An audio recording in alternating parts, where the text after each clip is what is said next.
Olá, nesse vídeo eu gostaria de refutar o pastor Luciano Subirá.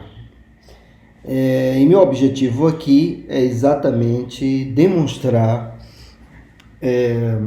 como o pastor Luciano Subirá, quando ele fala sobre a predestinação, ele comete muitos erros de hermenêutica e de exegese. Primeiramente, eu gostaria de me apresentar para aqueles que não me conhecem. Eu sei que pode chegar esse vídeo a alguns que não me conhecem, apesar de não pastorear uma igreja, eu não pastoreio a igreja, mas eu sou um pastor e tenho mestrado em teologia, tenho curso de letras, sou professor da universidade na área de linguística e pedagogia. Então, meu objetivo aqui é demonstrar que o pastor Luciano Subirá cometeu vários erros de hermenêutica e de interpretação. Mas quero afirmar que quando se fala em predestinação ou a doutrina da soberania de Deus, ou a doutrina arminiana, ou arminianismo, eu sei que muitos se dividem e que nós devemos respeitar,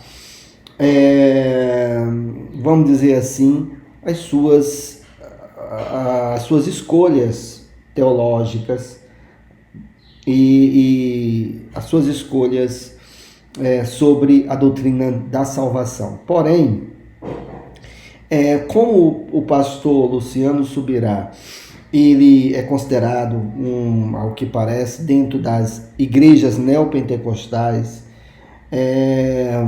um pastor que tem conhecimento, e ao meu ver, eu fico impressionado que se ele é vamos dizer assim, aquele que é o auge das igrejas neopentecostais, então o que nós podemos pensar, né, daqueles que não têm o conhecimento que ele tem, né? Eu quero dizer então que o meu objetivo é demonstrar que quando não se interpreta bem as escrituras, nós correremos um erro gravíssimo a ficar, vamos dizer, no limite da heresia. O pastor Luciano Subirá demonstrou que ele é um semi-pelagiano, ou seja, ele mesmo admitiu que não é somente Deus que age na salvação, o ser humano também tem a capacidade de agir, inclusive na graça. Ele mesmo admite que não só Deus age na salvação, mas o homem também age. Então isso é um semi-pelagianismo. E isso traz várias heresias, e eu diria que a mãe de todas as heresias é exatamente esse pensamento, quando não é equilibrado. Ao meu ver, nós temos que entender que há mestres arminianos, mestres homens de Deus, pastores homens de Deus arminianos, mas às vezes o extremo pode chegar vamos dizer, aos limites de uma heresia. Então, eu gostaria de analisar o que o pastor Luciano Subirá falou da predestinação. Quero analisar os seus textos, né, demonstrar que os seus textos foram mal interpretados, sem uma análise hermenêutica e exegese, que é o que parece eu acho que ele não sabe, né? Ele pode até saber, claro, isso aí, mas não foi demonstrado isso. Então, eu gostaria de analisar e dizer que o meu objetivo aqui não é dizer que eu sou melhor, que alguém é melhor, que ele é pior. Não, absolutamente não é isso. Mas demonstrar que as interpretações foram mal interpretadas, sem o uso da hermenêutica e da exegese. Muito bem. Ele começa mostrando o texto de Efésios, capítulo 1, certo?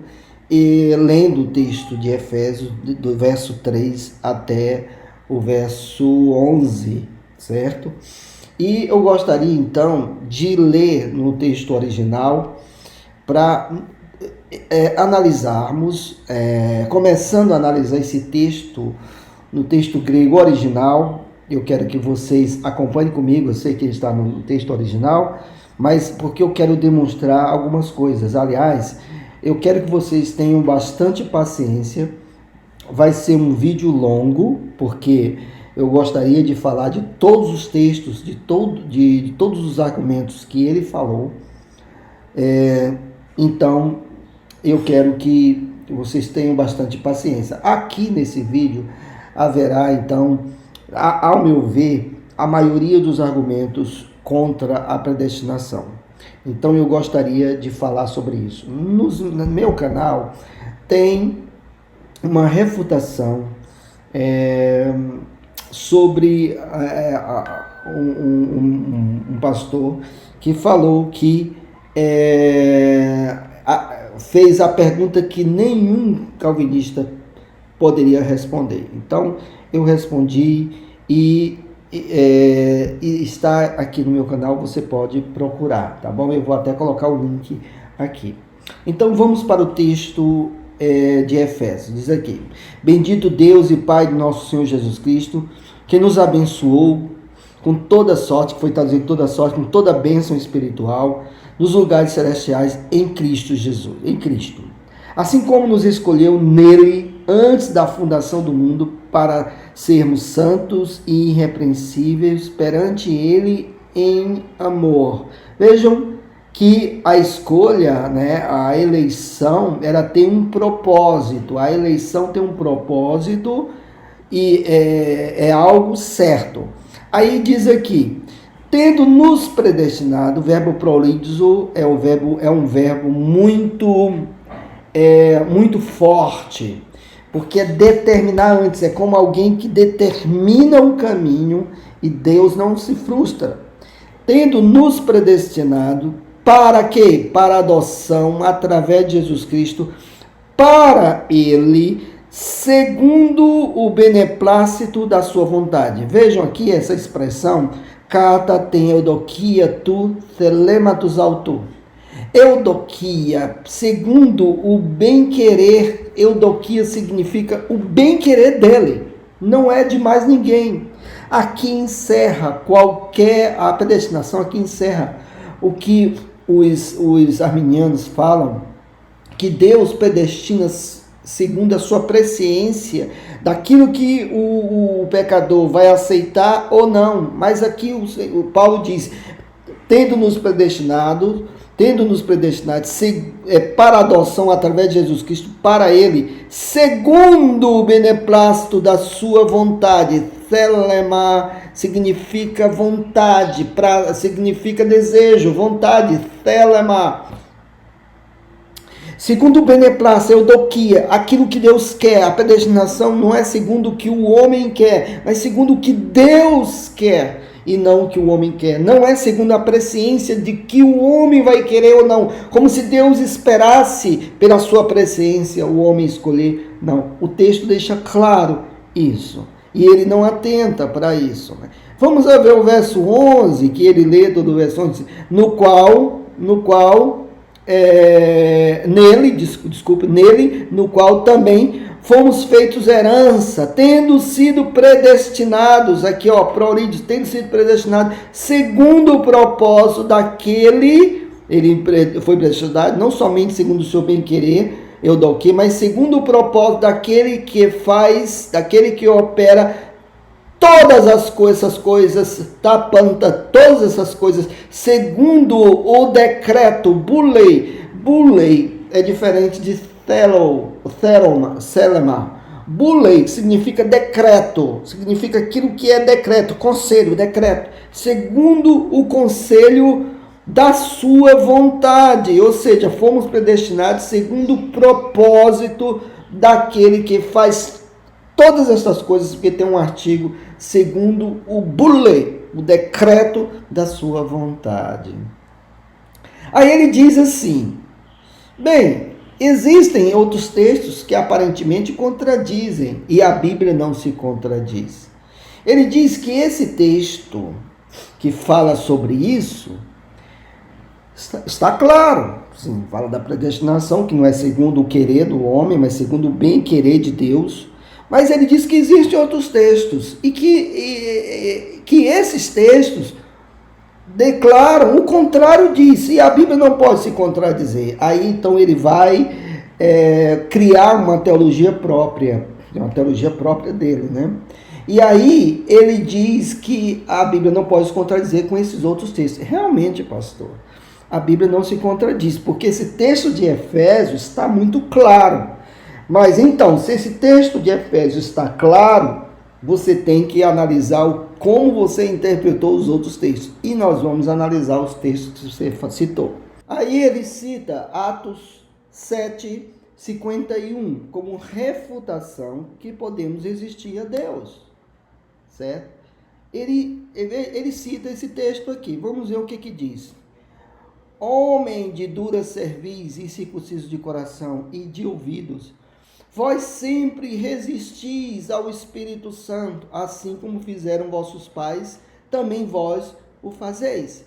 E aí ele chega a uma conclusão. Ora, se estava pregando o Evangelho e ele diz, pregando, vós sempre resistis ao Espírito Santo, se nós resistimos ao Espírito Santo, então não existe soberania nisso total de Deus, porque nós podemos resistir ao Espírito Santo. E ele esquece que o homem sem Deus sempre está resistindo ao Espírito Santo, sempre, até que Deus abra os seus olhos. Nós podemos ver isso em vários textos. Eu vou dar apenas três textos, para demonstrar que sempre nós estamos resistindo o Espírito Santo. O homem sem Deus está resistindo o Espírito Santo. Essa palavra resistir aqui, no original, é única. É a chamada rapax legomena. É única. Mas existem outras palavras semelhantes. Por exemplo, João 3:36, que diz, por isso, quem crê no Filho tem a vida eterna. O que, todavia, se mantém rebelde contra o Filho, não verá a vida, mas sobre ele permanece a ira de Deus. Vejam bem, que se mantém rebelde contra o Filho. Esse texto precisa ser olhado no original. Aqui diz, aquele que crê no Filho tem a vida eterna, mas aquele mahó de apeithon torrio, aquele que se mantém rebelde, foi traduzido para rebelde, é o verbo apeithel. Apeithel vem de duas palavras. Vem do verbo peithol, que é persuadir, e o a de negação. Apeithel é não se deixar persuadir, ou seja, afrontar, é não aceitar a persuasão. Isso tanto é que foi traduzido como aquele que se mantém rebelde, que resiste, ele se resiste, ele não aceita a persuasão. É o verbo apeithel, que vem de peitho, que é persuadir, apeithel é não ser persuadido. Em Romanos 2:3:8 tem o mesmo verbo, Romanos 2:3:8, que diz assim, Romanos 2:3:8,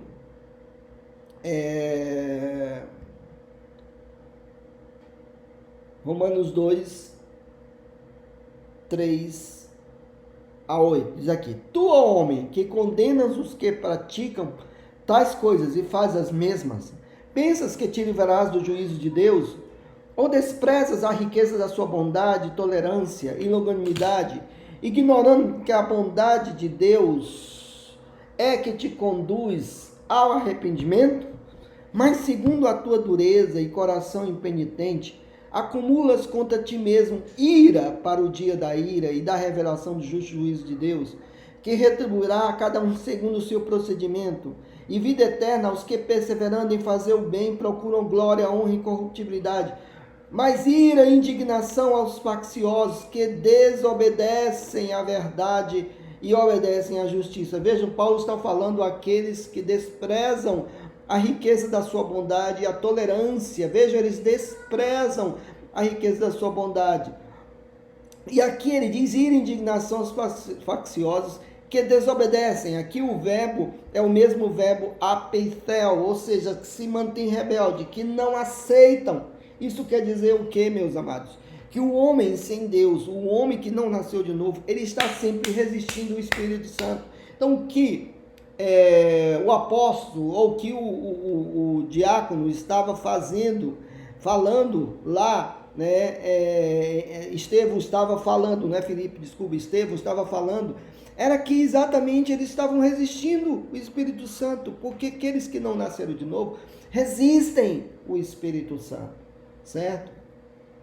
Então vejam bem, em 2 Timóteo 3,5, diz assim: tendo forma de piedade, negando-lhe entretanto o poder, foge também destes, pois entre eles se encontram os que penetram sorrateiramente nas casas e conseguem cativar mulherinhas sobrecarregadas de pecados, conduzidas de várias paixões. Olha o que diz Paulo: que aprendem sempre e jamais podem chegar ao conhecimento da verdade.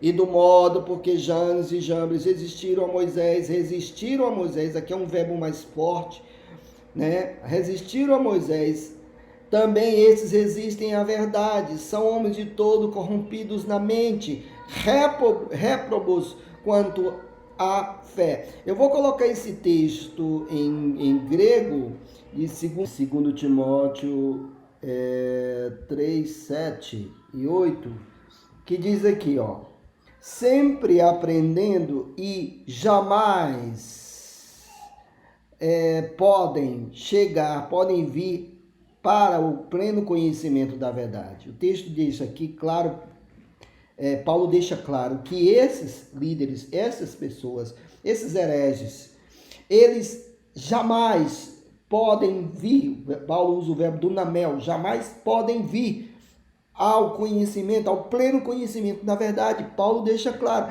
eles aprendem sempre, mas jamais podem vir ao conhecimento da verdade.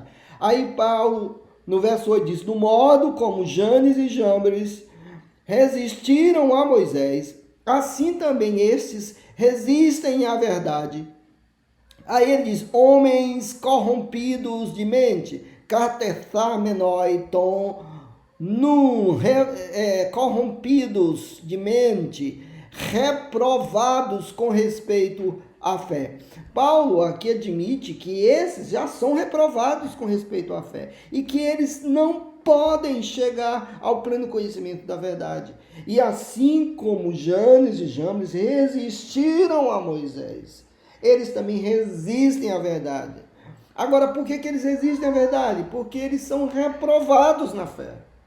Então, aqueles que são reprovados na fé resistem à verdade. Eles estão em constante rebelião contra Deus. É isso que o texto nos orienta. Certo? Porque, na verdade, meus amados, ninguém resiste à vontade de Deus, quando Deus quer. Vejamos Romanos 9, 17 a 19. Romanos 9, 17 a 19. Diz aqui, Romanos 9, 17 a 19. Vou colocar aqui em português, depois nós vamos ver um texto em grego. Porque a Escritura diz a Faraó: para isto mesmo te levantei, para mostrar em ti o meu poder e para que o meu nome seja anunciado por toda a terra. Logo ele tem misericórdia de quem quer e também endurece a quem lhe apraz. Tu, porém, me dirás: de que se queixa ele ainda? Pois quem jamais resistiu à sua vontade? Vejam bem que Paulo deixa claro quem resistiu à sua vontade. Eu vou colocar esse texto em grego porque ele é mais forte. Romanos 9, 18. Vamos ver o que diz. Portanto, diz aqui, ele tem misericórdia de quem quer e ele endurece a quem quer. Portanto, o que me dirás? Porque ainda criticas, aqui menfetai, criticar, porque ainda reclamas? Porque quem pode resistir? Quem resiste ao seu decreto? Bulema, que quer dizer decreto. Quem pode resistir? Quem tem resistido o seu decreto? Quem pode resistir à sua vontade no sentido de decreto? Bulomai é muito mais do que Selema, é decreto. Quem pode resistir? Ninguém pode resistir à sua vontade. O texto está dizendo quem pode resistir? É uma pergunta retórica. Paulo está fazendo, ninguém pode resistir. Portanto, esse argumento não desfaz o texto de Efésios, ao contrário, demonstra que todos que não têm o novo nascimento estão resistindo ao Espírito Santo. Aí ele afirma que a graça é a junção de Deus e o homem agindo. E ele afirma que é uma ação conjunta. Ele diz que a graça é Deus agindo e o homem agindo. A graça é um conjunto de ações. Ele dá o conceito de graça. Graça é o conjunto de ação de Deus e do homem. Minha gente, que distorção da graça. Porque se a graça é a minha ação de alguma forma, não é graça. Porque graça é um dom imerecido, é algo que eu não faço, é algo que eu não posso fazer. Mas ele diz que a graça é a junção do homem com Deus. Veja como esse pastor não conhece teologia, minha gente. Nós precisamos entender o seguinte: se é uma ação conjunta, o homem tem algum certo mérito. O homem tem um certo mérito. E depois ele despreza a depravação total, que isso aí é normal, né? Ele despreza a depravação total e ele, claro, assume que é semi-pelagiano. Mas vejamos, meus amados, o que a Bíblia nos fala sobre o ser humano. Primeiro em Efésios capítulo 2, verso 1, que diz, essa expressão ele vos deu vida, nem tem no original, mas estando vós mortos nos vossos delitos e pecados, nos quais andaste outrora segundo o curso deste mundo. Vejam bem, a Bíblia diz que nós estávamos mortos. O que pode fazer um morto? O pastor tem tantas perguntas retóricas e lógicas, e eu quero fazer uma pergunta para ele. O que pode fazer um morto, pastor? Isso aqui não é uma metáfora. Isso é uma realidade. Morto espiritualmente não pode reagir. Morto reage. Morto reage? Não reage. O que poderá fazer o homem se ele está morto nos delitos e pecados, pastor? Em Romanos 3, 9 e 18, meus irmãos, olha o que diz Romanos 3, 9, 18. Romanos 3, 9 e 18. Romanos 3, 9 e 18. Olha o que diz. Que se conclui, temos nós qualquer vantagem? Não, de forma nenhuma, pois já temos demonstrado que todos, tanto judeus como gregos, estão debaixo do pecado, como está escrito, não há um justo, nenhum sequer, não há quem entenda, não há quem busque a Deus. Não há quem entenda, não há quem busque a Deus. Ninguém pode cooperar com Deus em relação à salvação. Em relação à salvação, ninguém. Deus é soberano. É por isso que Paulo fala aos Efésios. Ele diz aqui, nos quais andaste outrora segundo o curso desse mundo. Aí ele chega no verso 4. Mas Deus, sendo rico em misericórdia, por causa do grande amor que nos amou, estando nós mortos nos delitos, nos deu vida juntamente com Cristo, pela graça sois salvos. A graça é uma ação soberana única de Deus, totalmente de Deus, meus amados. Vejam bem, então, primeiro a Bíblia diz que nós estamos mortos, depois diz que não há um justo, não há quem faça o bem, não há quem entenda. Mas em 2 Coríntios, capítulo 4, verso 2, meus irmãos, é algo mais forte. Mas se o nosso evangelho ainda está encoberto, é para os que se pede que está encoberto, nos quais o Deus deste século cegou o entendimento dos incrédulos, para que não resplandeça a luz do evangelho da glória de Cristo, o qual é a imagem de Deus. Aí no verso 6 ele diz, porque Deus que disse das trevas resplandecerá a luz, ele mesmo resplandeceu em nosso coração para a iluminação do conhecimento da glória de Deus na face de Cristo. Ou seja, o ser humano está cego, Deus cegou o entendimento, ele não pode entender, ele não pode responder nada em relação à graça, porque ele está morto, está cego de entendimento. É necessário que Deus, assim como criou todas as coisas através da sua palavra, Deus faça haja luz, resplandeça a luz no coração do ser humano. Está claro sobre isso. O homem não pode fazer nada. E o pastor diz que faz juntamente com o homem. Vejam o tipo de exegese e teologia. Aí ele afirma que sempre quando a Bíblia afirma predestinação, é coletivo. Olha só o que ele afirma. Vejam bem, gente, isso é um desconhecimento de linguagem. Porque o plural não significa coletividade sempre, mas pluralidade. Vou dar um exemplo. Imagine um síndico falando aos moradores e dizem assim, ó, vocês precisam pagar o condomínio. É claro que eles não vão entender que eles vão fazer só um pagamento para todos. Isso não tem nexo. Não tem nexo. É claro que eles vão entender que cada um vai ter que pagar o seu condomínio. A mesma coisa se alguém chegar e dizer assim, olha, vocês precisam tirar a carteira de habilitação. É claro que ninguém vai entender que só um vai tirar a carteira por todos. Todos entendem que cada um vai tirar a sua carteira de habilitação. Agora, ele diz que toda vez que fala de predestinação é coletiva, mas isso aí não é verdade, isso é falta de exegese e de hermenêutica. Vejamos o texto em Efésios capítulo 1, vejam bem, aqui, a partir do verso 3, né?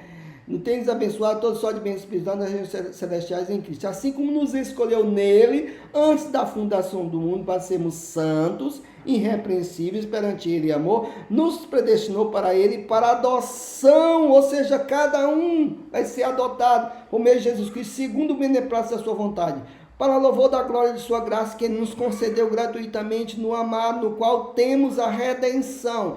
Meus amados, nós sabemos que a redenção, ela é pessoal, a salvação é pessoal, a predestinação é pessoal, porque a eleição é pessoal. Aqui, os que antemão conheceu a esses, elegeu a esses, é pessoal, a salvação é pessoal, a redenção é pessoal, né? Pelo seu sangue, a remissão dos pecados segundo a riqueza da sua graça, ou seja, a remissão dos pecados não é um conjunto, mas é pessoal. O justo viverá pela fé. O justo. Então essa ideia de dizer que a predestinação fala de coletividade, isso é muito um argumento fraquíssimo e não se condiz com a linguística, né? E nem com o texto. Certo? Nem com o texto. Porque a remissão dos pecados, a redenção pelo sangue é individual, não é coletiva, certo? Ele cita o texto de Esther com a palavra de Mardoqueu e diz o seguinte, olha, Mardoqueu falou para Esther e disse, olha, quem sabe se Deus levantou você para que seu povo seja salvo. Aí ele chega a uma conclusão, veja, olha o que é uma hermenêutica. Aí ele chega com a conclusão desse texto, que Deus, o plano de Deus é dessa forma, depende da pessoa, quem sabe se ela escolher, né, se arriscar pelo povo de Israel. Ele não entende que ali é uma descrição, uma narrativa daquilo que Mardoqueu falou para Esther. A visão de Mardoqueu é o seguinte, era aquela naquele momento, mas não significa que era o plano de Deus, porque o plano de Deus era exatamente que Esther se apresentasse. Da mesma forma, os amigos de Daniel falaram ao rei Nabucodonosor, se o Senhor quiser nos salvar, ele nos salvará, se não, rei, fica sabendo que não nos prostraremos diante da imagem e nem prestaremos culto. Ou seja, a narrativa fala da visão dos três, que eles não sabiam realmente que se Deus iria salvá-los ou não, mas eles não se dobraram. É a mesma coisa de Mardoqueu. Mardoqueu não sabia do plano de Deus, então ali é a narrativa. Ele busca o velho argumento que Deus elege pela presciência. E ele cita dois textos. O primeiro texto é Romanos 8, 29 e 1 de Pedro 1, 2. Nós vamos analisar. Eu tenho um vídeo somente analisando aqui o texto de 1 Pedro 1, 2 com muito detalhe. Mas eu vou falar por cima. Ele cita Romanos 8, 29, que diz o seguinte, Romanos 8, 29, certo? Vamos atrás do texto aqui, que diz assim, porquanto aos que de antemão conheceu, também os predestinou para serem conformes à imagem do seu Filho, a fim de que ele seja primogênito em muitos irmãos. Ele diz aqui, a predestinação é pela presciência de Deus, porque o texto está dizendo, o que de antemão conheceu, a esses predestinou. E ele cita 1 de Pedro 1 e verso 2, que diz, eleitos segundo a presciência de Deus Pai, em santificação do Espírito, para a obediência e a aspersão do sangue de Jesus Cristo, graça em vós sejam multiplicados. Ora, minha gente, nós precisamos interpretar bem esses textos.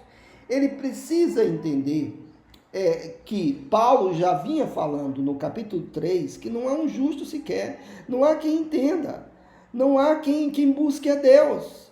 Então Paulo, quando diz o que de antemão conheceu, porque a predestinação de Deus não é algo aleatório, Deus predestina aquilo que ele conhece, mas aqui nesse texto não está o que Deus, como se Deus esperasse o ser humano escolhê-lo para que ele predestine, não tem isso. Até porque ele esquece o verso posterior, que o verso posterior de Romanos, o verso 30, diz assim, e aos que predestinou, a esses também chamou, e aos que chamou, a esses também justificou, e aos que justificou, a esses também glorificou.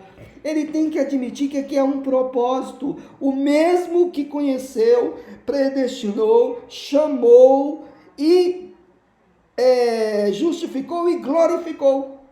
Estão ligados por pronomes relativos, não tem como sair daqui. Ou seja, aqueles a quem Deus predestinou, Deus glorificará. É algo certo, há um propósito, E se Deus predestina, se Deus escolhe, esses serão glorificados, porque aquele a quem anteriormente viu, porque o que Deus vê? Deus vê todas as possibilidades, Deus vê todas as escolhas, e Deus não espera a escolha humana, porque não há quem entenda. Deus não espera isso. É Deus que, através dessas escolhas, através dessas situações, Deus predestina. No texto de 1 Pedro, de 1, 2, vamos entender o texto de 1 Pedro 1 e 2, que diz assim, Pedro, apóstolo de Jesus Cristo, aos eleitos que são forasteiros da dispersão no Ponto, Galácia, Capadócia, Ásia e Bitínia, eleitos segundo a presciência de Deus Pai, em santificação do Espírito, para a obediência e a aspersão do sangue de Jesus Cristo, graça a vós sejam multiplicados. Vejam bem, eu vou colocar em grego para analisar melhor o texto, que Pedro está dizendo, Pedro, apóstolo de Jesus Cristo, eleitos, né? Eclectos, essa palavra eclectos é um adjetivo com um sentido, com a semântica passiva. Eleito, alguém só pode ser eleito por outra pessoa, não existe alguém que elege a si mesmo. Eleitos, então precisa de um chamado de um agente, que poderia ser um agente da passiva. Então notem bem aqui de Pedro, apóstolo de Jesus Cristo, eleitos, né, na dispersão, né, para a dispersão de Ponto, Galáxia, Capadócia, Ásia e Bitínia, segundo a presciência de Deus Pai, Hagamor Pneumatos, ou seja, em santificação do Espírito, mas poderia ser traduzido pela santificação do Espírito. A preposição em pode ser usada como um auxílio da agente da passiva. Há muitos textos que comprovam isso. E outros textos que nós podemos perceber, né, que a preposição em, ela significa como se fosse pelo. Né? E aqui diz que nós fomos eleitos pela santificação do Espírito, ou mesmo pode ser em a santificação do Espírito, mas pela santificação do Espírito, para a obediência e redenção do sangue de Jesus Cristo. Agora presta atenção, fomos eleitos para a obediência, e obedecer implica em decidir, ou seja, nós somos eleitos para a obediência, é Deus quem faz nós obedecermos, porque a preposição, aqui tem a preposição eis upakoen, para a obediência, ou seja, quem não responde à fé desobedece a Deus. Sem fé é impossível agradar a Deus, e Ele é o autor e consumador da nossa fé. Jesus é o autor da fé, é Ele quem dá fé. Então aqui diz que o apóstolo Pedro confirma, inclusive, que a eleição é para a obediência. Deus precisa eleger para aquela pessoa obedecer, porque é para a obediência. Eis hupaquem. É para a obediência. Nós fomos eleitos pela santificação do Espírito, né? Pela santificação do Espírito, o Espírito, por ser tão santo, ele nos elege, né? Porque a ação é triuna. Deus, através de Jesus Cristo, pela obra de Jesus Cristo e a ação do Espírito Santo, nós somos eleitos e eleitos para a obediência. Então aqui já demonstra que não inclui, Deus não espera o homem decidir, o homem obedecer. Ao contrário, nós somos eleitos para a obediência, ou seja, o propósito da eleição é isso. Quem faz a obediência é a eleição. Portanto, o texto de Pedro não demonstra a presciência de Deus esperar, né? A obediência de Deus esperar, né? Agora vejam bem, vamos ver em Romanos 9, 8, isto é, estes filhos de Deus não são propriamente os da carne, mas devem ser considerados como descendentes, os filhos da promessa. Porque a palavra da promessa é esta: por esse tempo virei e Sara terá um filho. E não ela somente, mas também Rebeca, ao conceber de um só, Isaque, nosso pai. E ainda não eram gêmeos nascidos, nem tinham praticado o bem ou o mal, para que o propósito de Deus contra a eleição prevalecesse, não por obras, mas por aquele que chama. Já fora dito a ela: o mais velho será servo do mais moço, como está escrito: amei Jacó, porém me aborreci de Esaú. Notem que Paulo está dizendo que Deus não esperou os meninos fazerem nem o bem nem o mal, para que o propósito de Deus seja manifestado. A eleição de Deus foi no ventre. Ou seja, deixou bem claro que Deus não escolhe, não é pela presciência, está bem claro. Aí ele vai dizer, mas isso aí se refere à nação de Israel. Não, mas está dizendo Jacó e Esaú são pessoas. Minha gente, fora isso, é distorção de texto, é distorção de hermenêutica, é distorção de tudo. Vejam o que ele afirmou, gente. Olha só o que ele afirmou, entre aspas. Se fosse mero determinismo, o homem não poderia simplesmente contrariar as escolhas de Deus. O pastor, sem perceber, usa a lógica da Bíblia. Realmente, se Deus determina, o homem não pode contrariar as escolhas de Deus. Aí ele diz, mas lá no texto de Atos, eles existiram. Aí eu já expliquei que aqueles que não estão em Cristo, que não nasceram de novo, sempre estão resistindo ao Espírito Santo. Aí ele diz, mas se eles existem é porque não depende só de Deus. Porque quando Deus age, lá em Romanos diz, operando, quem poderá resistir à sua vontade, ao seu decreto? Ninguém pode resistir. Aí ele afirma que a graça não age sozinha. A graça não age sozinha.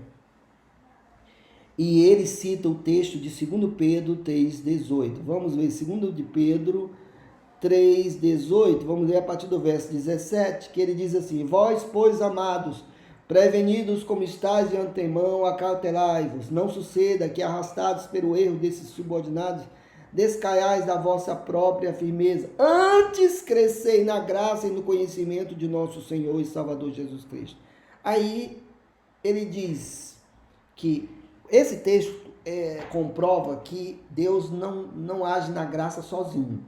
Depende de nós, porque está escrito, crescei na graça.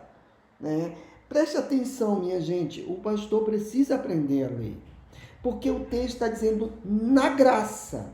O texto não demonstra que nós operamos a graça, mas nós devemos crescer na graça, assim como também devemos crescer no conhecimento de nosso Senhor e Salvador Jesus Cristo. Isso quer dizer que nós não acrescentamos nada no conhecimento de Jesus Cristo, mas devemos crescer no conhecimento de Jesus Cristo. Isso significa que o conhecimento de Jesus Cristo já foi revelado, mas nós devemos crescer nele. É um adjunto adverbial, nele. Assim também a graça já foi dada. Deus já deu graça, mas devemos crescer nessa graça que já foi dada por Deus. O pastor não sabe ler. Vejam bem, gente.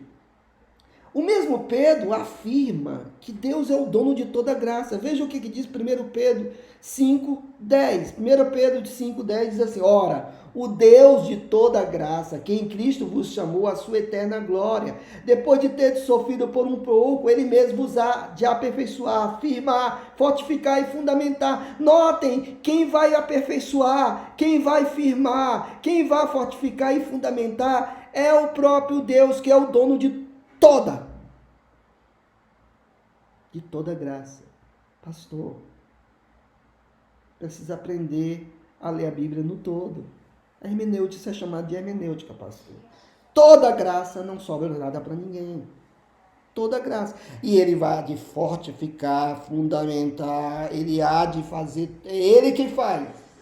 É ele quem faz. O texto de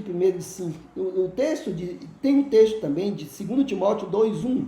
2 Timóteo 2,1. Veja o que diz aqui, 2 Timóteo 2,1. Tu, pois, filho meu, fortifica-te na graça que está em Cristo Jesus. Ele cita 2 Timóteo e diz, olha, se nós podemos nos fortificar na graça, é porque a graça, Deus não age sozinho.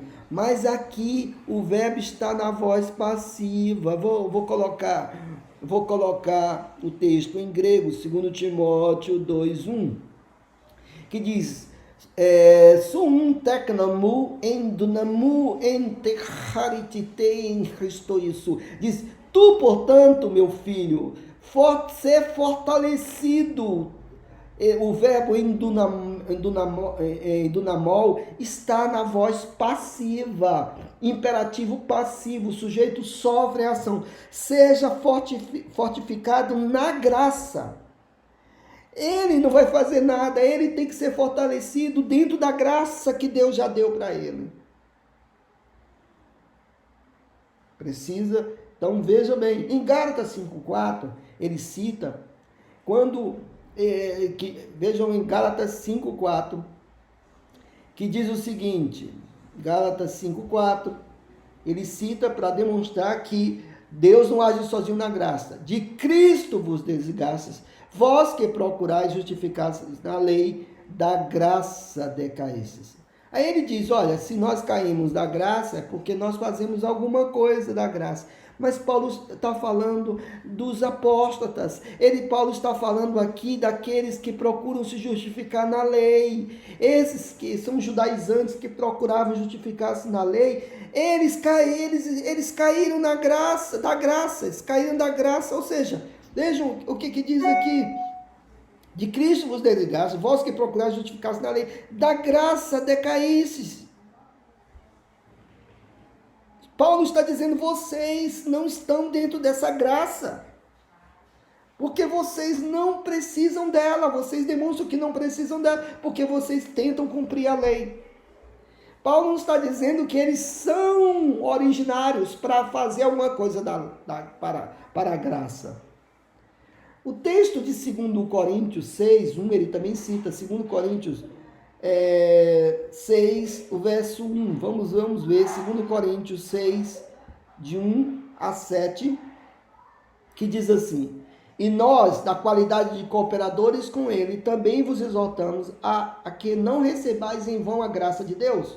Porque ele diz, eu te ouvi no tempo da oportunidade, te socorri no dia da salvação, esse agora é o tempo sobre modo oportuno, desde agora é o dia da salvação, não dando nós nenhum motivo de escândalo em coisa alguma, para que o ministério não seja censurado. Aí ele fala com base em 2 Coríntios 6, 1, e diz, está vendo?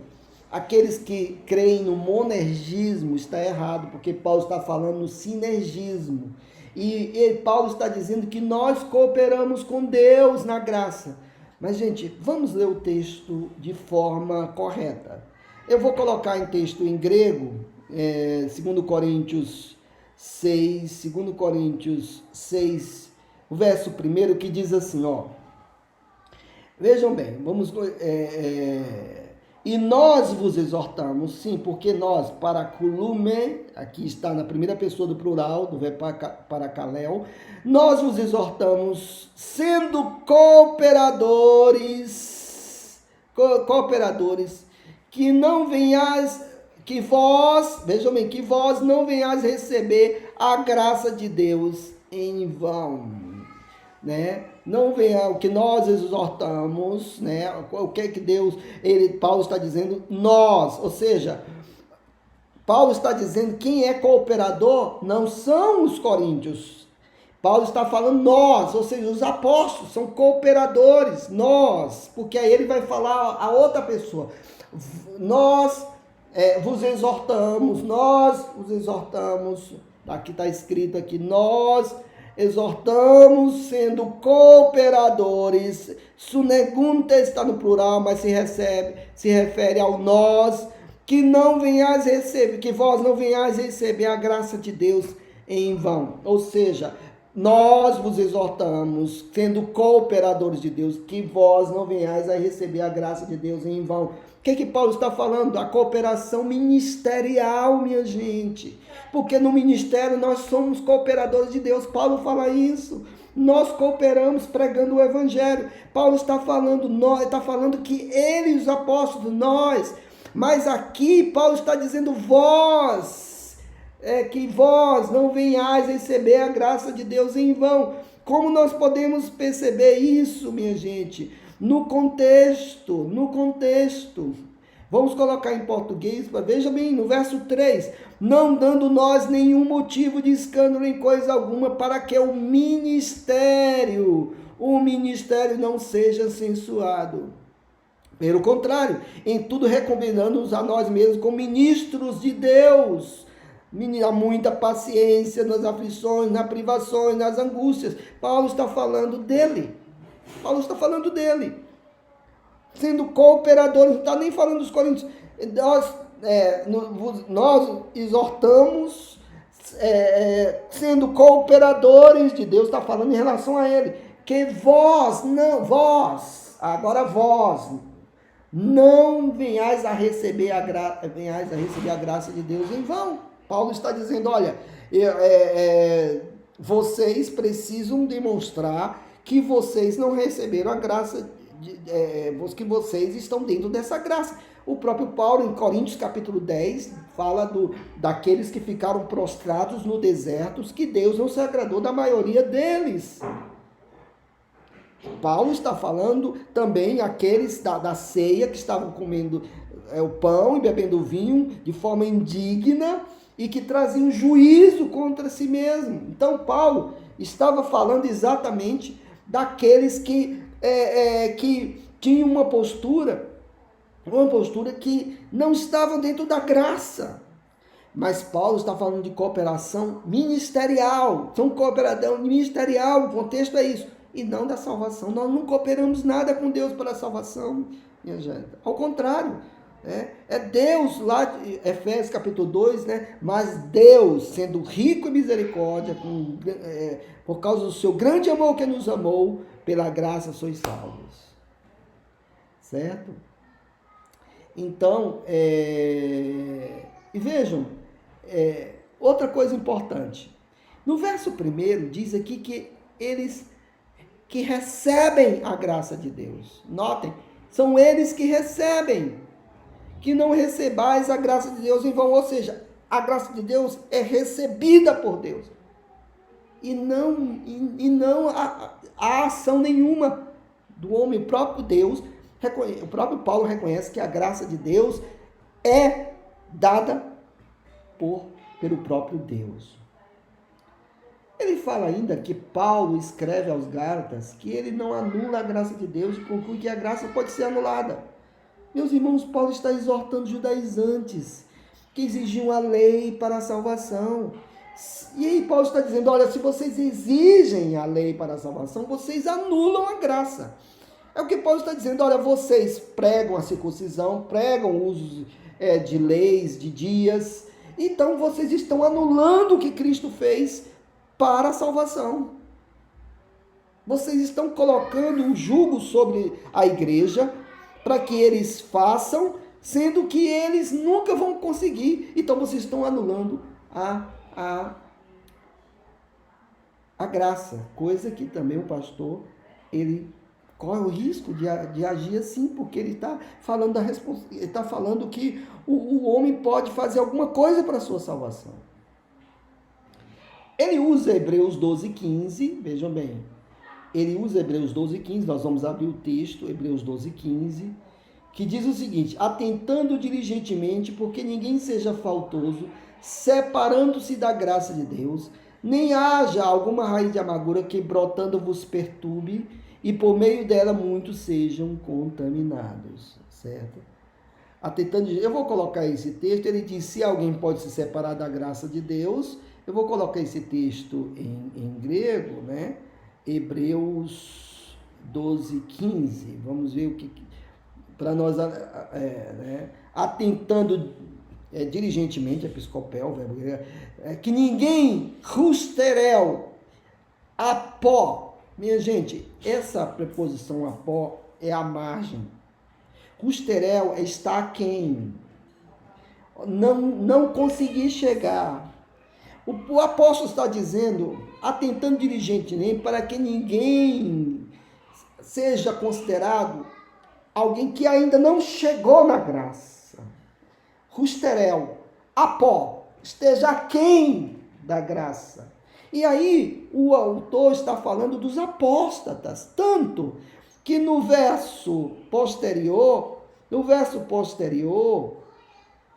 o autor, vamos aqui em português, no verso posterior, ele aqui, que, nem haja algum impuro ou profano, como foi Esaú, o qual por um repasto vendeu o seu direito de primogenitura.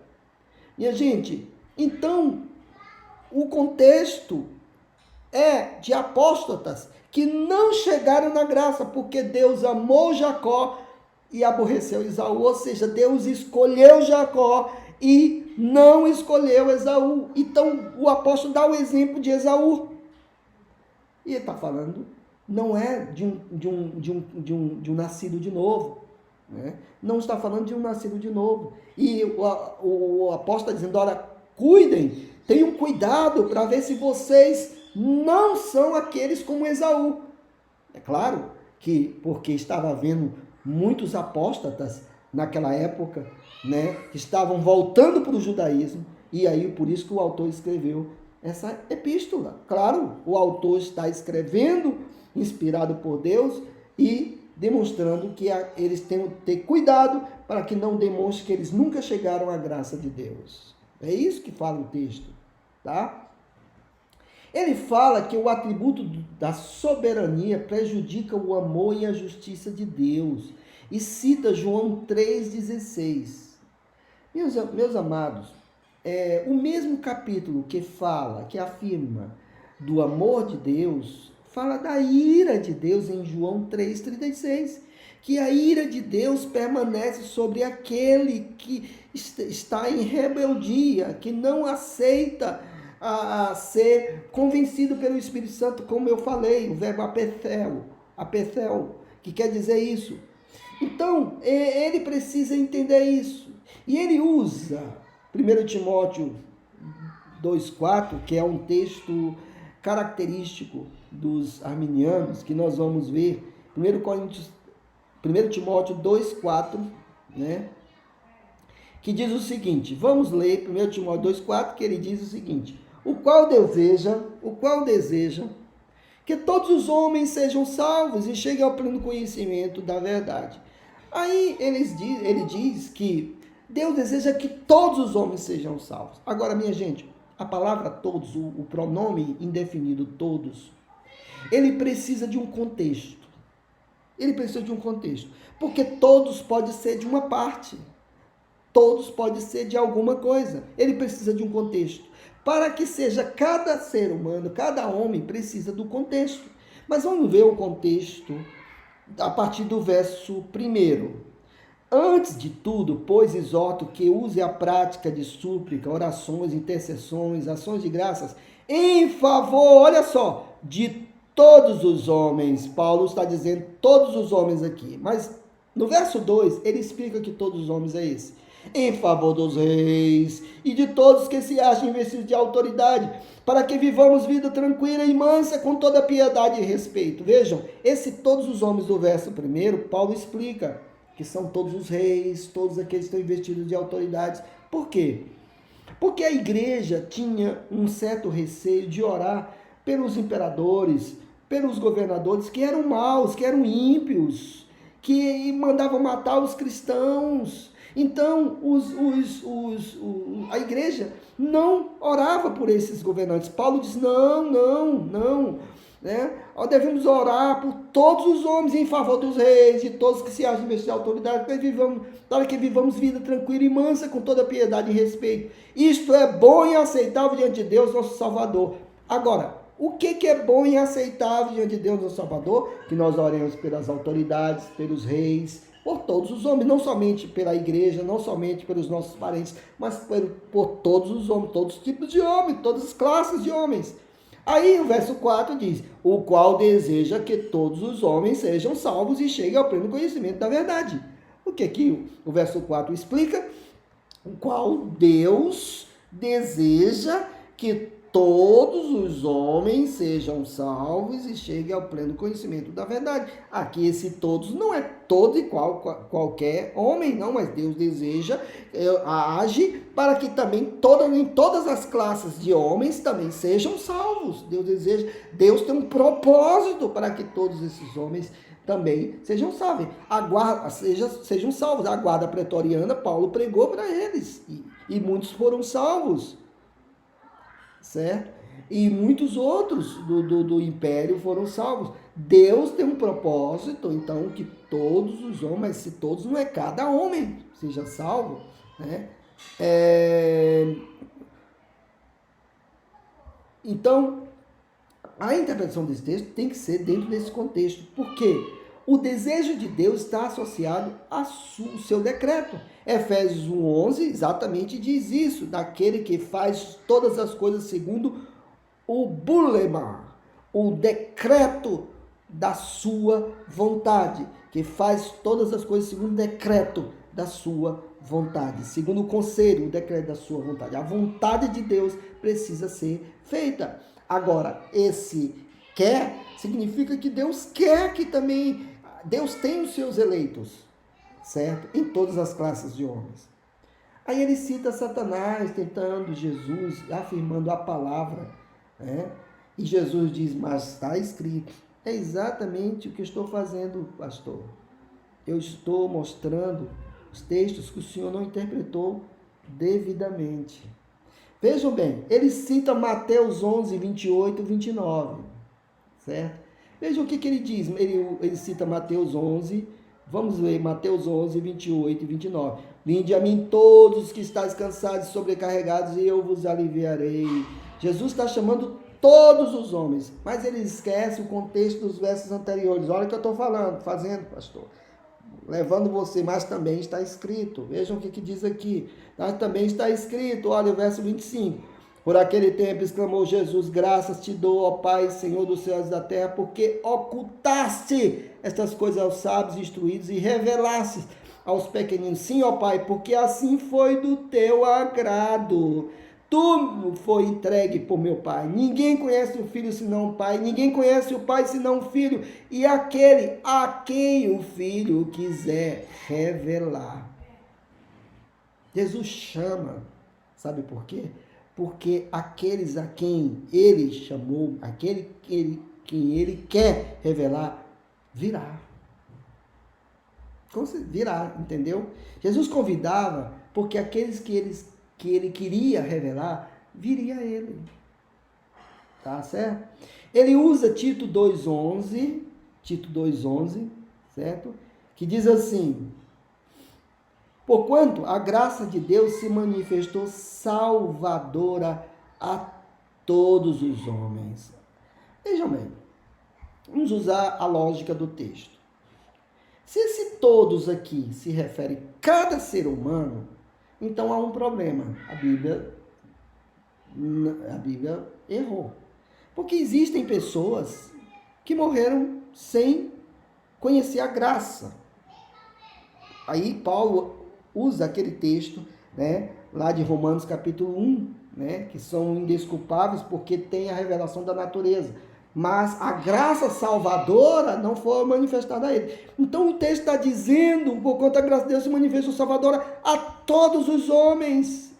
Depois, o texto manifestou está no aoristo. Isso é forte no grego, no passado, no pretérito perfeito na língua portuguesa. Isso significa manifestou a todos os homens no passado. Não é tem se manifestado ou vai manifestar. Se manifestou a todos os homens, então alguns não foram manifestados. Demonstra, então, esse texto demonstra claramente que o todos precisa de um contexto. É claro que Paulo está falando daqueles que ouviram do Evangelho, porquanto a graça de Deus se manifestou salvadora a todos os homens, educando-os para renegados a impiedade e as paixões mudando. Vivamos, veja o que ele se inclui, vivamos no presente século sensato, justo e piedosamente. Vocês estão vendo, gente, como é importante interpretar o texto. Ele cita Hebreus 2,9, não fala do contexto. Vejam aí, vamos ver Hebreus 2,9. Hebreus 2,9 que diz: vemos, todavia, aquele que por um pouco tem sido feito menor que os anjos, Jesus, por causa do sofrimento, foi coroado de glória e de honra, para que, pela graça de Deus, provasse a morte por todo homem. Essa expressão, por todo homem, ele diz então que significa todos os homens, de todas as partes. Porém, no contexto não diz isso, minha gente. O contexto diz: porque convinha que aquele cuja causa e porque todas as coisas existem, conduzido muitos filhos, ele está falando dos filhos, a glória, aperfeiçoar-se por meio dos sofrimentos, o autor da salvação deles. Pois tanto o que santifica como os que são santificados, todos vêm de um só. Por isso é que ele não se envergonha de lhes chamar irmãos. Esse todo homem aqui se refere aos filhos. O contexto diz que está falando de pessoas salvas. É o que dizendo: a meu irmão declararei o teu nome, cantar-te louvores no meio da congregação. E outra vez eu porei nele a minha confiança, e ainda eis que aqui estou eu, e os filhos que Deus me deu. Vejam bem, gente, no contexto, quando se fala provasse a morte por todo homem, se refere aos filhos, aos crentes. O contexto diz isso.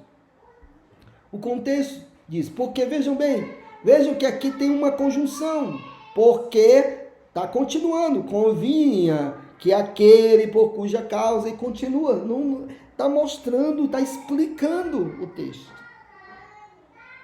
Está explicando o texto. Ele afirma afirma que se ele pregar o evangelho para alguém, dizendo que Deus o ama, entre aspas, Deus o ama e tem um plano na sua vida, e se você se arrepender, ele te salva. E tiver consciente que existe o réprobo, ele estaria iludindo o réprobo. Ele começou errado. Primeiro, porque o texto de João 3,16 diz que Deus amou o mundo, mas também afirma que a ira de Deus está sobre o descrente. Lá no verso 36. E se ele falou que se a pessoa se arrepender, ela vai ser salva, está correto, ele não está iludindo. Ele está falando corretamente essa parte. Tá certo? Está falando corretamente. Aí ele cita uma conversa de alguém. Ele achando que está abafando, né? Que o critica e afirma. E aí ele afirma, entre aspas aqui. Se você estiver certo, nada muda o que Deus determinou. Então, se eu estiver errado, eu não estou alterando o destino nenhum. E ele continua, entre aspas. Se formos coerentes, Deus me levantou até contra o que ele faz. Meus amados, que infantilidade de doutrina esse pastor tem. Ele esquece que até Satanás se rebelou contra Deus. Está dentro do plano de Deus. Satanás é o opositor, é o diabolos, é o adversário. O erro doutrinário está dentro do plano de Deus, pastor. O seu erro doutrinário está dentro do plano de Deus. A minha refutação está dentro do plano de Deus. Deus usa os opositores também. Eu vou dar um exemplo para vocês. Em 1 Crônicas 21, 2 Samuel 24, 1 diz aqui, ó. Tornou a ira do Senhor a acender-se contra os israelitas e ele incitou a Davi. Quem incitou a Davi? Deus. Contra eles, dizendo, vai, levanta o censo de Israel e de Judá. Deus incitou a Davi contra eles. Certo? Dizendo, vai, levanta o censo de Judá. Já em 1 Crônicas, um texto paralelo, diz, então Satanás se levantou contra Israel e incitou a Davi a levantar o censo de Israel. Então, notem como nós podemos fazer uma interpretação nesses dois textos.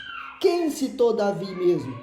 Foi Satanás, mas Deus planejou isso. Deus que levou a Satanás a colocar no coração de Davi o censo, porque o texto diz que Deus incitou a Davi. Lá, Deus que levou, disse para Davi fazer o censo, né? Lá em 2 Samuel, capítulo 24, né? Ele incitou a Davi contra ele, tornou a ira do Senhor acender-se contra Israel, e ele incitou a Davi contra ele, dizendo, vai, levanta o censo de Israel e de Judá. Mas lá em Crônicas diz que Satanás incitou a Davi. Ou seja, Deus usa a oposição, Deus usa Satanás. E o pastor não sabe isso, minha gente. Sim, Deus estaria usando, sim, pastor, para você ir contra, né, até a doutrina da graça, mas saiba que Deus tem um plano em tudo isso e o plano de Deus não vai ser frustrado.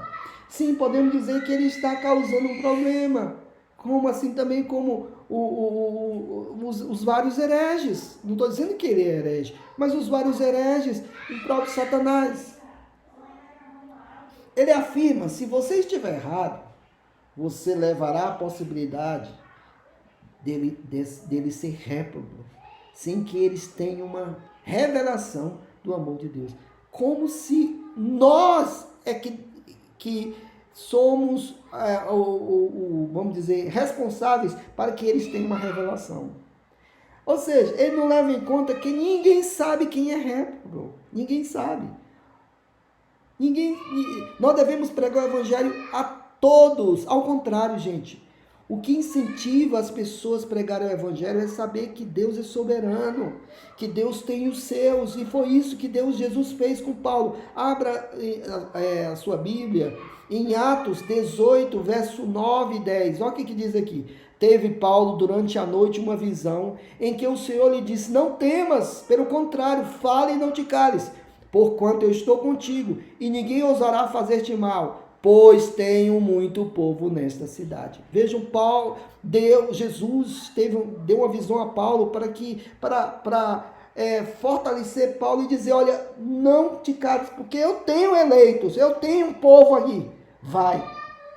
O que incentiva missões, minha gente, é saber que Deus é soberano. Se eu não sei que Deus é soberano, eu vou me desanimar. Porque como é que você vai pregar o evangelho a um muçulmano num país muçulmano? Como você vai fazer isso? É por isso que os maiores missiólogos são calvinistas. Arminianos são pouquíssimos. Os grandes missiólogos são calvinistas. Podem ver aí a história. Porque o que incentiva é saber que Deus é soberano. Depois, ele não leva em conta que Deus quer que tenhamos essa visão. Deus quer que nós tenhamos essa visão. Deus quer, meus queridos, que nós tenhamos essa visão dos réprobos. Vejamos isso em Mateus 13:10. Mateus 13:10, que diz assim, Jesus explicando sobre as parábolas. Então se aproximaram os discípulos e lhe perguntaram, por que fala por parábolas? Ao que respondeu, porque a vós outros é dado conhecer os mistérios do reino dos céus, mas àqueles não isso é concedido. Eu vou colocar em grego, porque isso é muito forte, minha gente, que só no texto grego dá para entender.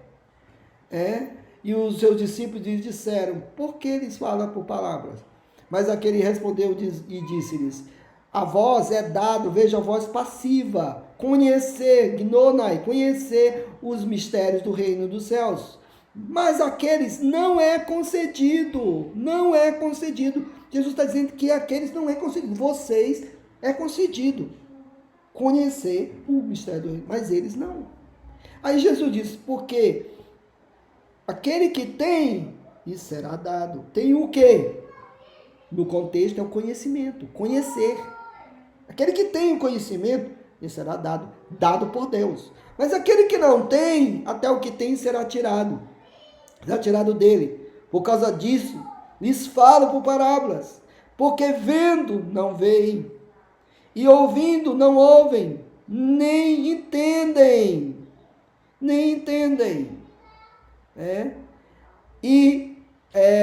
Para se cumprir, para se cumprir o profeta Isaías, que diz, ouvido com ouvido ouvireis e não entendereis, e vendo vereis e não percebereis. Aí, no verso 15, eu quero que vocês prestem bastante atenção em grego, porque o coração deste povo foi epasruthe, endurecido. A tradução não está muito correta em português, porque está na voz passiva aorista, no verbo aoristo passivo. Foi endurecido. Quem endureceu foi Deus. O coração desse povo foi endurecido. Se é a voz passiva, eles não fizeram. Senão o verbo não está na voz passiva. Seria na voz ativa, certo? Ou voz média. Mas é voz passiva. Foi endurecido, diz, porque o coração desse povo foi endurecido, né? Foi endurecido. E vejam bem, minha gente, aqui Jesus está deixando claro, ensinando aos seus discípulos, que alguns não foi dado para conhecer o reino de Deus. Não foi dado. Paulo deixou claro que os hereges, eles têm a mente corrompida, e eles eram réprobos. Certo? Em Isaías 6:9, gente, Isaías 6:9, que é o texto que Jesus usa, diz assim, então disse ele, vai, diz a este povo, ouvi, e não entendais, vede, não percebais. Torna insensível o coração deste povo, endurece-lhe os ouvidos e fecha-lhe os olhos, para que não venha ele a ver com os olhos, a ouvir com os ouvidos, a entender com o coração, e se converta e seja salvo. Então disse eu, até quando, Senhor? Ele respondeu, até que sejam desoladas as cidades e fiquem sem habitantes, as casas fiquem sem moradores e a terra seja de todas assoladas. Deus mandou Isaías a pregar ao povo de Israel e dizer, eles não vão crer. Eles verão e não conseguiriam perceber. E o próprio Isaías disse, mas até quando eu vou fazer isso? Aí Deus disse, até quando as cidades ficarem desoladas. Por que Deus fez isso? Está no propósito de Deus. Nós não sabemos. Mas é isso que está escrito. E é isso que Jesus quis falar. É isso que Jesus quis falar. Né? Jesus quis dizer exatamente isso. Mateus 13:10 é exatamente isso. Porque o coração desse povo foi endurecido, de mau grado ouviram com os ouvidos e fecharam os olhos para não suceder, que vejam com os olhos, ouçam com os ouvidos, entendam com o coração, se convertam e sejam por mim curados. O coração desse povo foi endurecido. E aí então eles passaram a ouvir de mau grado, porque esse coração desse povo foi endurecido, está na voz passiva.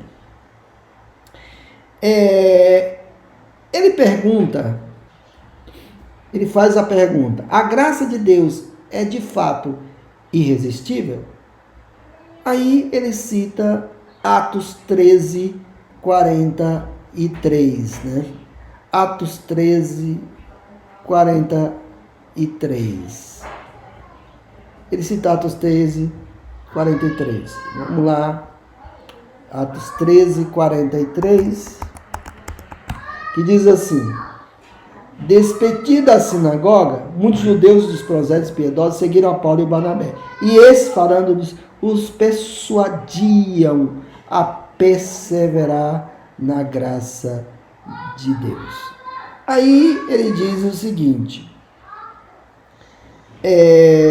se Paulo persuadia para que eles perseverassem na graça, então essa graça não é irresistível. Mas, meus irmãos, o que o apóstolo Paulo está mostrando, está falando aos prosélitos piedosos, aos judeus, o que os apóstolos Paulo e Barnabé estavam dizendo é que eles não fossem para a lei, que eles não se confiassem na lei. Paulo e Barnabé estavam dizendo, olha, vocês precisam perseverar em crer na graça de Jesus Cristo para a salvação e não na circuncisão. E não na circuncisão. Vocês precisam perseverar na graça. Nós temos que perseverar na graça mesmo. É uma exortação. Paulo está falando, está pregando o evangelho. Paulo não é Deus, Barnabé não é Deus. Perseverem na graça, porque os judeus poderiam se basear na lei. Mas aqui não é uma base para dizer que eles perdem a salvação. Ao contrário, perseverem na graça. Porque aquele que for eleito, ele vai perseverar. Ele vai perseverar até o fim. Então é uma exortação. Não vão para a lei. Não vão confiar na lei. O que Paulo fez durante toda a carta aos Gálatas. Precisamos ser persuadidos a perseverar, mas os eleitos perseverarão. Vejam o que diz Romanos 8, 29. Né? Romanos 8, 29 e 30, que ele leu, né? Romanos 8, 29 e 30. Ele diz aqui, por quantos que de antemão conheceu, também os predestinou para serem conforme a imagem de seu filho, a fim de que ele seja primogênito entre muitos irmãos, e aos que predestinou a esses também chamou, e aos que chamou a esses também justificou, e aos que justificou a esses também glorificou. Pastor. Ligados por pronomes relativos. Aquele que Deus chamou, ele glorificou. Vai até o fim. Está claro. Está claro isso. Então a doutrina da soberania, nós temos que entender, ela não elimina a responsabilidade humana. E aqui é um mistério, assim como a Trindade, as naturezas de Cristo. Deus é totalmente soberano, até até nas escolhas humanas, mas Deus responsabiliza o ser humano. A doutrina da soberania de Deus não anula a responsabilidade humana. Ele cita Atos 13, 46, que os judeus rejeitaram. Gente, é a mesma palavra grega do verbo apothel. Mesma palavra grega. Vamos ver Atos 13, 46. Paulo e Barnabé, falando ousadamente, disseram: cumpria que vós outros, em primeiro lugar, fosse pregada a palavra de Deus, mas posto que a rejeitais a vós mesmos, vos julgais indignos da vida eterna, eis aí que vos ouvemos para os gentios.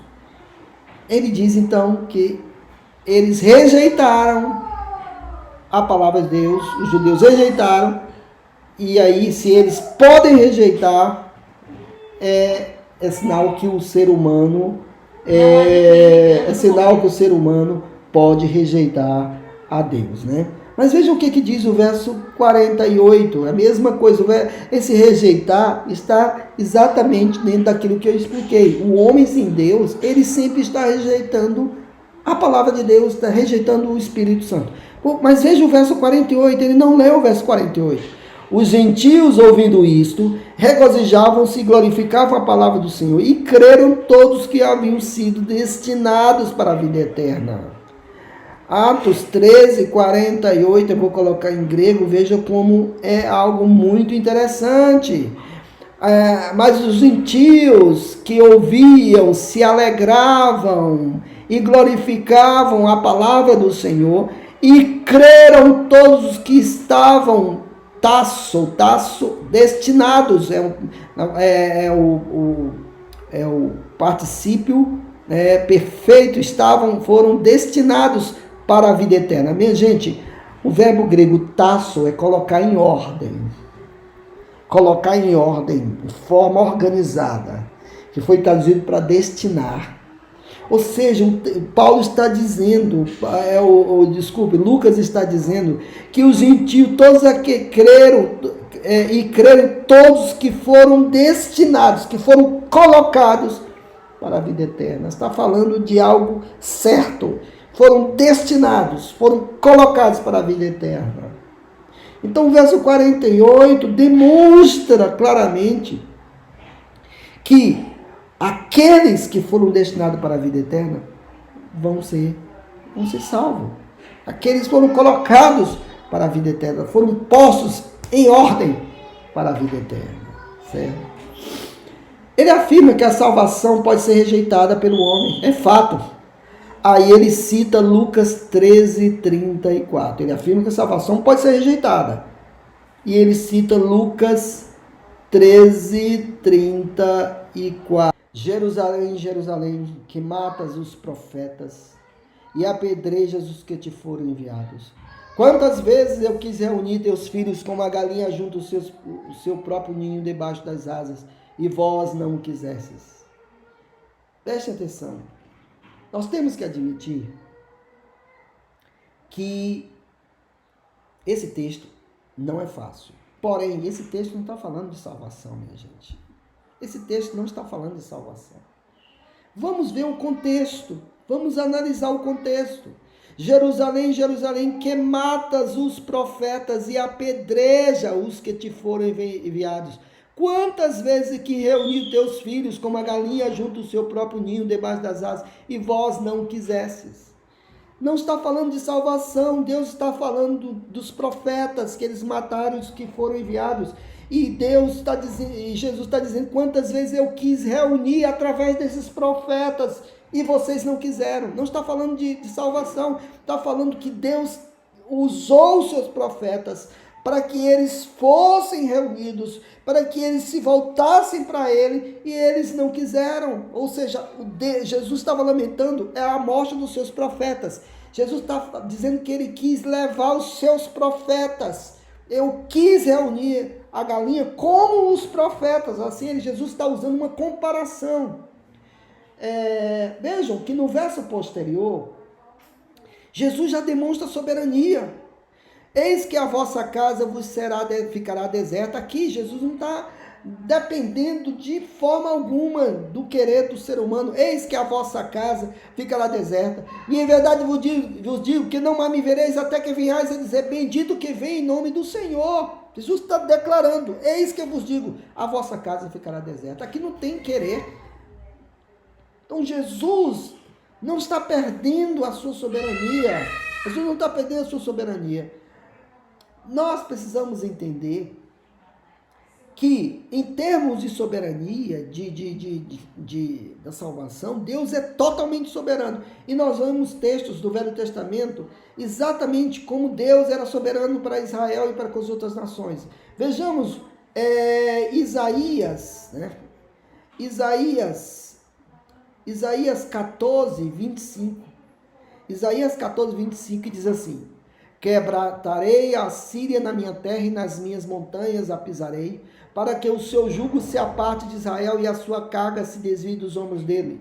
Este é o desígnio que se formou concernente a toda a terra, e esta é a mão que está estendida sobre todas as nações, porque o Senhor dos exércitos o determinou.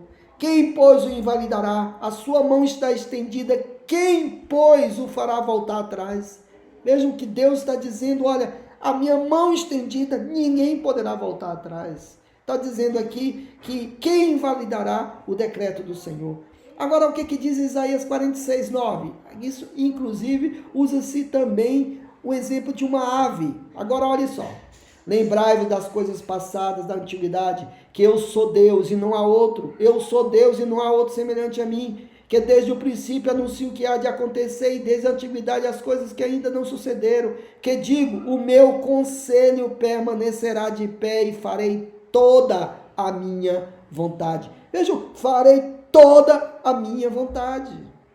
Aí diz o texto, que chama a ave de rapina desde o oriente e de uma terra longínqua, o homem do meu conselho, eu disse, eu também cumprirei, tomei este propósito, também o executarei. Ouvi-me vós, ó os que sois de obstinado coração, que estáis longe da justiça. Mesmo assim, Deus disse, olha, o meu decreto permanecerá. Que chama a ave de rapina desde o oriente de uma terra longínqua.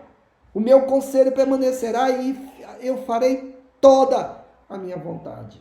É claro que Jesus não está falando aqui do querer no sentido de salvação. Jesus está falando que Deus quis, através dos profetas que eles mataram, a reunir como uma galinha. E eles não quiseram estar juntos, eles não quiseram ouvir os profetas, ao contrário, mataram. Mas Jesus não está falando do seu decreto, do seu querer soberano, porque logo no versículo posterior, ele diz, a vossa casa ficará deserta, independente do querer ou não. E vós não me vereis até que venhais a dizer, né? Bendito seja o nome do Senhor. E nós vemos o profeta Isaías falando, né? Ele usa João 5,40 e ele diz que Jesus demonstra que eles não creem porque o Pai não os levou. Vejam o que diz João 5,40. João 5,40, vamos ler a partir do verso 38. Examinai as Escrituras, porque julgais ter a vida eterna, são elas mesmas que testificam de mim. Contudo, não quereis vir a mim para teres vida. Ele diz, eles não querem vir a Jesus e eles não vão somente porque eles não querem. Mas Jesus explicou lá na frente por que eles não querem. No verso, capítulo 6, no capítulo 6, no verso 41, Jesus explicou por que eles não querem, né? Murmuravam, pois, dele os judeus, porque disseram, eu sou o pão que desceu do céu. E diziam, não é este Jesus, o filho de José? Acaso não lhe conhecemos o pai e a mãe? Como, pois, agora diz, desci do céu? Respondeu-lhe Jesus, não murmureis entre vós. Ninguém pode vir a mim se o Pai que me enviou não o trouxer. E eu o ressuscitarei no último dia. Ninguém pode vir a mim se o Pai que me enviou não o trouxer. E eu o ressuscitarei no último dia. É uma promessa. E eu o ressuscitarei no último dia. O verso 60 também, os judeus tinham deixado, os discípulos tinham deixado, muitos discípulos tinham deixado, muitos dos discípulos, tendo ouvido tais palavras, disseram, dura esse discurso, quem o pode ouvir? Mas Jesus, sabendo por si mesmo que eles murmuravam a respeito de suas palavras, interpelou-os. Isso os escandaliza? E prosseguiu. Por causa disto, no verso 65, é que vos tenho dito, Ninguém poderá vir a mim se pelo Pai não lhe for concedido. Jesus coloca isso de uma forma clara. Ninguém poderá vir a mim se o Pai não lhe for concedido. Ele usa Mateus 23:13, com base nisso, afirma: se Deus é soberano, como alguém pode fechar o reino de Deus? Minha gente, por isso o decreto de Deus é soberano. Se Deus age, os escribas e fariseus e o próprio diabo cegou o entendimento dos incrédulos. O próprio diabo, o próprio Jesus diz que o descrente anda segundo o curso desse mundo, segundo os principados e potestades desse ar. E Deus, quando age soberano, Deus age. Eles, realmente, os fariseus fechavam, mas exatamente é Deus agindo. Porque quando Deus age para a salvação, nada disso evita. Né? O exemplo de Paulo e vários judeus. Paulo perseguia a igreja. Paulo era um fariseu. Ele fechava o reino de Deus. Mas ele passou, com a revelação de Jesus Cristo, de perseguidor para perseguido. Perseguido. A revelação de Jesus Cristo foi instantânea. Paulo foi exatamente para perseguir os cristãos. Mas Jesus se revelou a ele. É algo soberano. Aí ele tenta usar lógica, mas aí vem a lógica. Pode um morto e um cego, pode um morto agir e um cego de raciocínio, cego pelo diabo, agir? Não. Ele afirma, se Deus decreta, jamais eles poderiam ser recriminados. Olha a ideia. Ele disse, olha, se Deus decretou esses fariseus para fazerem isso, eles não poderiam ser recriminados. Sim, aí que entra. Deus decreta, mas Deus julga. Assim como Deus age através de Satanás, e Deus vai julgar Satanás, assim como Deus age através dos hereges, Deus tem um plano, mas Deus também vai julgar. Assim como Deus, como Judas era o filho da perdição, conforme está escrito, Jesus disse, era necessário para que se cumprisse a Escritura, mas Judas vai ser responsabilizado. Isso é um mistério, que nós ainda não temos solução. Aí ele fala do livre-arbítrio, minha gente. E aí ele dá um show de que ele mesmo demonstra que não existe livre-arbítrio. Porque veja bem, gente, ele fala de Adão. Deus ordenou a Adão que não comesse do fruto, e Adão comeu. Agora, se dependia de Adão, ou seja, Deus colocou Adão e não tinha um plano, ali foi, Deus colocou Adão. Por que o cordeiro foi morto antes da fundação do mundo? Porque Deus sabia que Adão ia comer do seu fruto. Mas diz o texto que o cordeiro foi morto antes da fundação. Não foi quando Adão comeu, foi antes da fundação do mundo. Antes da fundação do mundo. Aí ele cita Deuteronômio 30, 15 a 19. Eis a bênção e a maldição. Aí eu pergunto, alguém conseguiu cumprir a lei?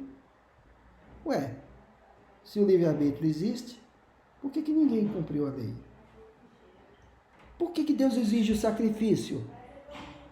Se o livre-arbítrio existe para não pecar, se o livre-arbítrio existe para a salvação, por que Jesus precisou morrer?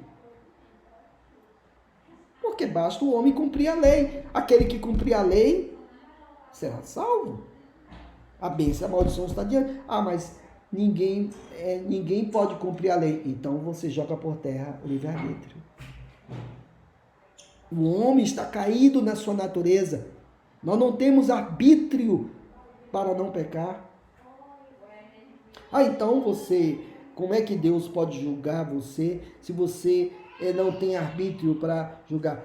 Nós precisamos da graça do Senhor para que para que vençamos e para que nós sejamos perdoados.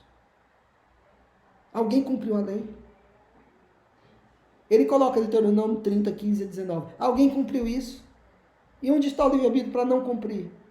Para não transgredir? Se o homem tem um livre-arbítrio, então por que ele transgrediu? Só transgrediu. Aí ele cita Isaías 1, 19 a 20, diz assim: se quiserdes e me ouvides, comereis o melhor desta terra. Mas se recusardes e fordes rebeldes, sereis devorados à espada, porque a boca do Senhor disse. Eles conseguiram? Isaías estava profetizando de uma possível invasão babilônica.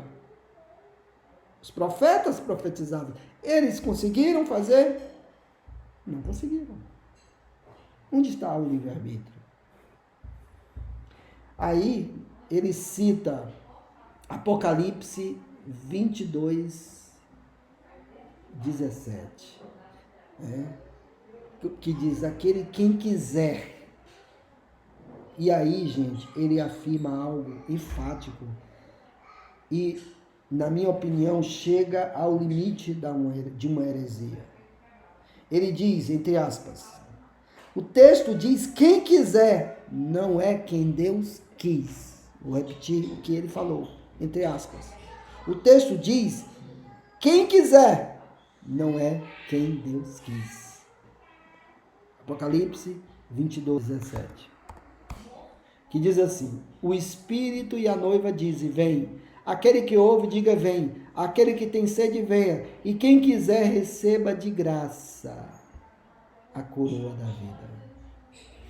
Minha gente, isso é muito forte. Ele esquece os textos de Filipenses 2,12. Filipenses 2,12 que diz assim, porque assim, pois, amados meus, como sempre obedeceis, não só na minha presença, porém muito mais agora na minha ausência, desenvolvei a vossa salvação com tremor. O que é desenvolver a salvação? É a santificação. Desenvolver a salvação não é que eu vou ganhar a salvação, não é que eu vou fazer algo pela minha salvação, é a salvação presente, que é a santificação. Desenvolver a vossa salvação, porque Deus é quem efetua em vós tanto o querer como o realizar, segundo sua boa vontade, segundo a eudoquia, o seu bem querer. Deus que efetua em vós o querer. Então, quando o Apocalipse diz quem quiser, receba de graça a hora da vida, está subentendido os textos que é Deus que opera o querer. Em 2 Coríntios 4, 3, 4, não tem como, minha gente, né? Diz aqui, nos quais o Deus desse século cegou o entendimento dos incrédulos, para que não lhes respondesse a luz do Evangelho da glória de Cristo. Eles estão cegos, o entendimento está cego. Eles não podem querer por conta própria. Deus tem que abrir os olhos, tem que haja luz. Ele usa 3 textos que ele afirma que os calvinistas usam para falar do arrependimento vem de Deus. E aí ele diz, Atos 11, 18, ele admite, Atos 11, 18, né? Vamos a Atos 11, 18. Onde é que está Atos 11, 18, que diz aqui? E ouvindo eles estas coisas, apaziguaram-se e glorificavam a Deus, dizendo, logo também aos gentios foi por Deus concedido o arrependimento para a vida. Foi por Deus concedido o arrependimento para a vida. E lá, 2 Timóteo, né? 2 Timóteo, capítulo 2, verso 25 e verso 26. 2 Timóteo,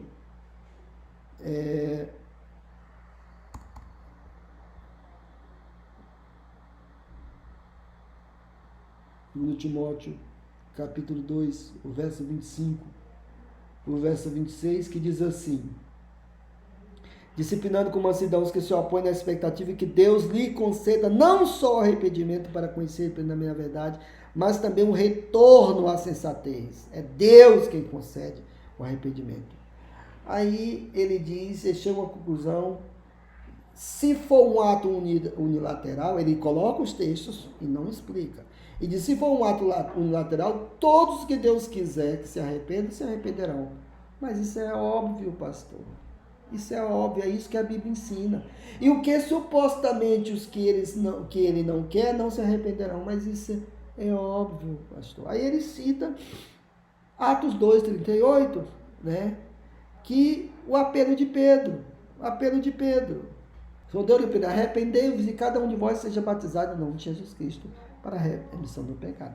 Ouvindo ele estas coisas, compungiram-lhes o coração e perguntaram a Pedro e demais apóstolos, que faremos, irmãos? Responderam-lhe Pedro, arrependei-vos e cada um seja batizado em nome de Jesus Cristo para a remissão dos vossos pecados, recebereis o dom do Espírito Santo. Minha gente, o verso 37 demonstra exatamente isso, que o arrependimento não vem do homem, porque Pedro só falou arrependei-vos depois que eles perguntaram o que nós temos que fazer. Eles já estavam arrependidos, Deus já tinha agido no coração deles. O arrependimento vem de Deus. Aí quando arrependei-vos, ou seja, manifestem-se arrependimento, sendo batizados, manifestem arrependimento se juntando a nós. É isso que Pedro está dizendo, arrependei-vos, manifeste-se arrependimento. O arrependimento vem de Deus. O verso 37 explica o que nós temos que fazer. Olha o que diz aqui, ouvindo ele estas coisas, compungiu-se-lhe o coração e perguntaram a Pedro e os demais apóstolos, o que nós temos que fazer? O arrependimento, ele vem de Deus. Ele vem de Deus. A pessoa se arrepende porque Deus é quem dá o arrependimento. Ele cita Judas 1:24 e depois 2 Pedro de 1-10. Vamos ver os dois textos, que é muito interessante, né? Judas 1:24, tá certo? Ele diz aqui, ora, aquele que é poderoso para vos guardar de tropeços e para vos apresentar com exultação, imaculados diante da sua glória. Vejam que Judas está dizendo, aquele que é poderoso para vos guardar de tropeços e para vos apresentar com exultação imaculada diante da sua glória. No 2 Pedro diz assim, por isso, irmãos, procurai com diligência cada vez maior confirmar a vossa vocação e eleição, porquanto, procedendo assim, não tropeçareis em tempo algum, pois desta maneira que vos será amplamente suprida a entrada no reino eterno do nosso Senhor e Salvador Jesus Cristo. Minha gente, o primeiro texto deixa claro que os eleitos são guardados de tropeços. Isso aí é óbvio, está no primeiro texto. Aí serão apresentados imaculados diante da glória de Deus. Está claro, eles serão guardados. O que Pedro fala? Pedro está exortando a igreja a manifestar essa vocação. Eles precisam manifestar essa vocação para que eles não tropecem. Está no futuro, né? Não tropeçareis em tempo algum. Eles devem confirmar a vocação. Pedro fala, inclusive, dos falsos mestres, daqueles que estavam na igreja. Então, Pedro está dizendo, olha, vocês são guardados, mas precisam confirmar essa vocação. Significa que aqueles que são eleitos, eles são guardados, e aqueles que não são eleitos, tropeçarão. É esse que está o texto. O texto não contradiz o outro, completa. Pedro está exortando para que eles manifestem a vocação, que eles se manifestem de fato se eles são eleitos. Porque, meus irmãos, existem pessoas na igreja que não são salvas. Eles têm que manifestar a eleição. E se a manifestação da eleição é que eles não tropeçarão, porque os eleitos serão guardados. Isso significa os dois textos. E aí ele termina citando Filipenses 1:6, que aí, Filipenses 1:6, nós vamos colocar aqui, vamos terminar, ele termina citando Filipenses 1:6, né? Mas eu quero ir dizendo que, como ele tem os outros textos, ele não é bem assim, né? Mas olha o que Paulo diz, né? Estou persuadido, é o verbo peitho aqui, viu, gente? Eu estou persuadido, isto mesmo, que aquele que começou em vós a boa obra, aperfeiçoará até o dia de Cristo Jesus. Pepoisos auto tuto hot ho enaxamenos enmirgo agaçoi pipitelas se arri remeras Cristo isso.